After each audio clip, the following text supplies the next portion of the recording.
Minnesota entered 3-0 at home in these playoffs. They haven't faced that man yet at home. Victor Wembanyama. Ant Edwards getting the start. He came off the bench in both games 1 and 2. Both men lived up to the billing. First possession. One of those half dozen times per game you ask, what do you do with that? The answer is not a darn thing. Just lob it in the vicinity. Wemby reverse slam. He's the first player ever through 6 playoff games to average better than 15 points, 5 blocks.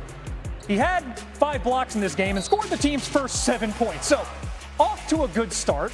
Spurs up 7-1. Game 3 winners and tied best of 7s advanced 73% of the time. So, Ant Edwards knows this is pivotal. And that at the siren to end the first quarter. He had 13 in the first, but T-Wolves down 1 after 1. Julius Randle, though, apparently off his own miss, passed French class. Left-handed slam beats Wemby to the tin. Not many guys do that. Randle had 12. Those allowed as 2. Games tied at the half.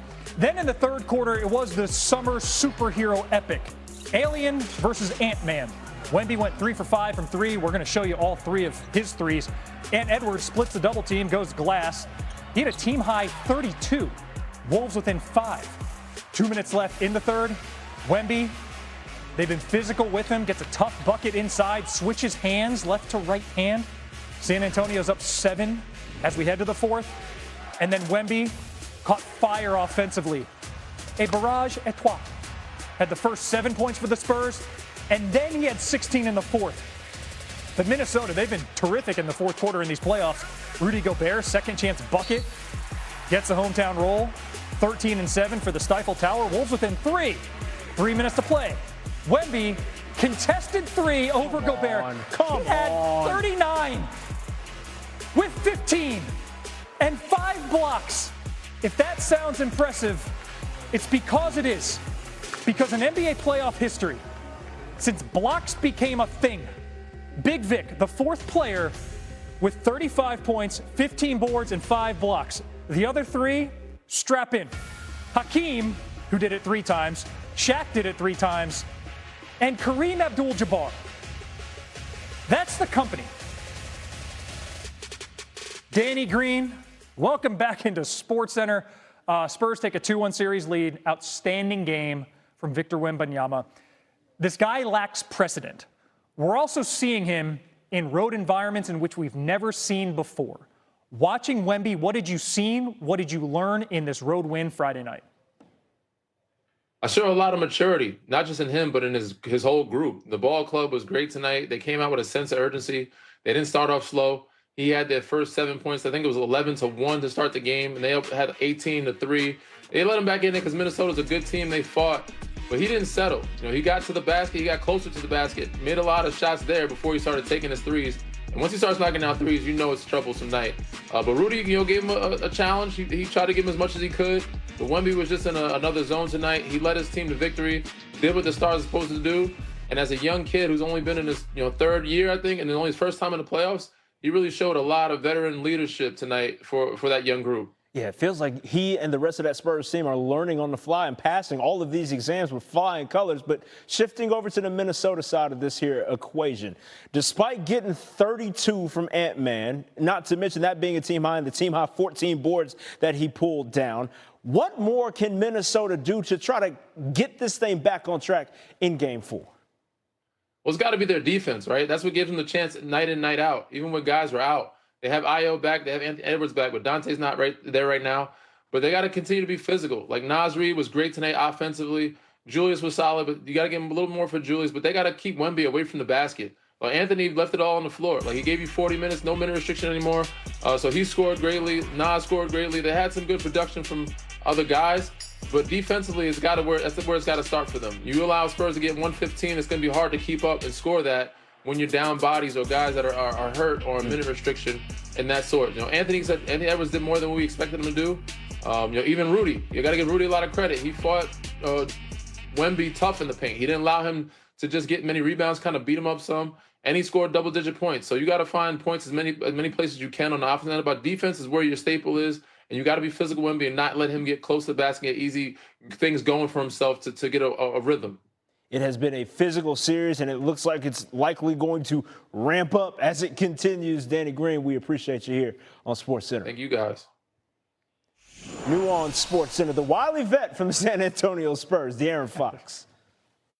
Minnesota coach Chris Finch, fiery moments in Game 3. Here he is at the podium. Chris, you guys grinded your way back into it. Yeah. What did you see in the fourth quarter that just couldn't allow you to get over the hump there? Some defensive game plan mistakes hurt us. We missed some open shots for sure, and then we just fouled a little bit too much. So just gave them enough of the breathing room that they needed. So.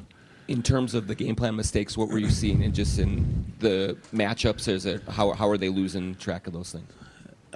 It was just bad routes. Rudy decides to go under on the flare screen. That was a 3. Pull in on the pick and roll over help, gave up a 3 in the corner. Just a lot of little things like that. Just weren't on point when they needed to be. So. What did you think of what Ant gave you tonight? Oh, it was awesome. It was great. And then it was good. He needed that, we needed that, and he's been battling back to find a game like this, and it couldn't have come at a better time. Unfortunately, we couldn't get the result that went along with it. But you found your offense with the drive and kick game. Was that kind of the plan leaning into it going in? Well, that's what the plan has been kind of all series. But I think today we finally had an understanding of what that felt like. So, Chris, 0 for 12 to start the night. Was that just a matter of missing shots, or? Some of it was. We missed some open threes. I thought, we took a bunch of kind of challenged runners in the paint. And when we did have a clean layup, we didn't finish very well or at all. So, but the guys did a good job, kept guarding, kept making the game about defense, and we were able to claw our way back into it. Did Julius's foul trouble in the third quarter kind of mess up some of the rotations and smaller lineups you were getting to against Wemby in the first half, or kind of how did you manage that? Yeah, it certainly hurt us a bit. Kind of shortened up the rotation here once those guys found a rhythm of playing.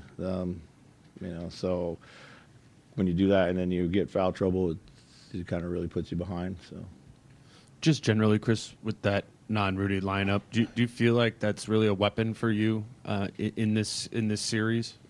I thought the Rudy lineup's been okay too. So it all depends. I think it's kind of piece by piece depending on what's going on in the game. I guess the better way to put that would be: do you need to have kind of multiple faces in this? Sure. We've got to be able to guard. We can't expect one person to play 48 minutes and guard them the whole time. So we got to be able to do different things and be able to, give